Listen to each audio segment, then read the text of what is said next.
président a aperçu un assassin dans la voiture. Il a actionné le commutateur aussitôt, et un écran de télévision a glissé lentement vers le bas. L'assistant a soudain donné un coup de pied dans l'écran. Le président s'est avancé pour maîtriser l'assassin, mais il a été repoussé sur le côté. L'assistant s'est précipité pour saisir le pistolet, qui était tombé à côté du président. Le président a ramassé l'arme, mais il a hésité à appuyer sur la détente. Pendant ce temps, d'autres assassins se rapprochaient. L'un d'eux a tiré un coup de feu sur la voiture présidentielle. Le président a tiré par erreur sur le chauffeur. Le président a aussitôt saisi le volant. L'assassin a de nouveau visé le véhicule du président. Soudain, un camion de pompiers a foncé sur eux. C'était nul autre que le premier ministre britannique. Il a ouvert grand la portière, sauté sur la voiture du président et a repris le contrôle du volant. Le président a jeté l'assassin hors de la voiture. Le président allait enfin se détendre quand il a baissé la fenêtre par inadvertance. Un tueur a épaulé un lance-roquette et l'a pointé sur lui. Le président a aussitôt remonté la fenêtre. Heureusement, la limousine présidentielle possédait une excellente résistance aux explosions. Mais les assassins continuaient leur poursuite acharnée. Le président a semblé se rappeler quelque chose et a appuyé sur un bouton. Les générateurs de fumée sous le véhicule se sont alors activés. Le premier ministre britannique a fait un virage serré au bout de la route. Les assassins n'ont pas pu freiner à temps. Leur voiture a brisé la glissière de sécurité et a plongé dans le vide. Le président a ensuite sorti une poche de sang de rechange et l'a jetée sur le pare-brise du véhicule suiveur. Les assassins ont perdu toute visibilité et leur voiture a immédiatement perdu le contrôle. À la vue de cela, le chef des assassins a juré de venger ses camarades tombés. Il a visé directement la voiture présidentielle. Le premier ministre britannique a tourné le volant brusquement. Pour esquiver l'attaque, il a appuyé à fond sur l'accélérateur pour se rendre dans une zone sécurisée. Voyant cela, le chef des assassins n'a pu que partir. Foudrage. Grâce à l'aide du premier ministre britannique, le président des États-Unis a échappé au danger. Une fois hors de danger, le président s'est immédiatement rendu à la salle de conférence. Il s'est avéré que les terroristes avaient été envoyés par le vice-président. Soudain, un homme a tiré sur le vice-président qui serrait encore une grenade dans la main.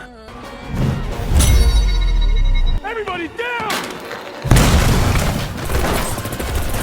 Le premier ministre britannique s'est précipité pour protéger le président. À ce moment-là, un agresseur s'est approché du premier ministre.